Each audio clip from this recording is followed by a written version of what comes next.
अस्सलाम वालेकुम।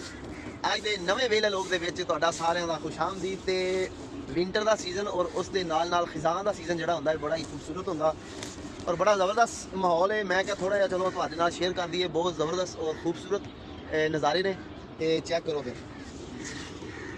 ਚਨਾਰ ਦਾ ਇਹ ਦਰਖਤ ਹੈ ਜਨਾਬ ਤੇ ਬੜਾ ਖੂਬਸੂਰਤ ਹੁੰਦਾ ਵਾ ਔਰ ਇਹਦੇ ਪੱਤੇ ਜਿਹੜੇ ਉਹ ਬਿਲਕੁਲ ਨਾ ਇਨਸਾਨੀ ਹੱਥ ਦੀ ਤਰ੍ਹਾਂ ਲੱਗਦੇ ਨੇ। ਤੁਸੀਂ ਅਗਰ ਗੌਰ ਕਰੋ ਨਾ ਇਨਸਾਨੀ ਹੱਥ ਫੀਲ ਹੋਏਗਾ ਤੁਹਾਨੂੰ।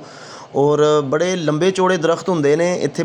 ਇਹ ਤਾਂ ਛੋਟੇ ਨਜ਼ਰ ਆ ਰਹੇ ਨੇ, ਇਹ ਬੜਾ ਇਹਨਾਂ ਦਾ ਲੰਬਾ ਕੱਦ ਹੁੰਦਾ ਵਾ। ਉਮਰਾਂ ਵੀ ਇਹਨਾਂ ਦੀਆਂ ਬੜੀਆਂ ਹੁੰਦੀਆਂ ਨੇ ਔਰ ਫਰਨੀਚਰ ਇਹਦਾ ਬੜਾ ਆਲਾ ਕਿਸਮ ਦਾ ਬਣਦਾ। ਇਹਦੀ ਲੱਕੜੀ ਜਿਹੜੀ ਹੈ ਉਹ ਵੀ ਅੰਦਰੋਂ ਸੁਰਖ ਕਲਰ ਦੀ ਹੁੰਦੀ ਹੈ। ਔਰ ਸਭ ਤੋਂ ਵੱਡਾ ਫਾਇਦਾ ਇਹਦਾ ਇਹ ਆ ਕਿ ਗਰਮੀਆਂ ਦੇ ਵਿੱਚ ਜਨਾਬ ਇਹ ਬੜੀ ਠੰਡਕ ਦਿੰਦਾ ਇਨਸਾਨੀ ਜਿਸਮ ਵਾਸਤੇ, ਯਾਨੀ ਕਿ ਬੜਾ ਇਹ ਫਾਇਦੇਮੰਦ ਹੈ।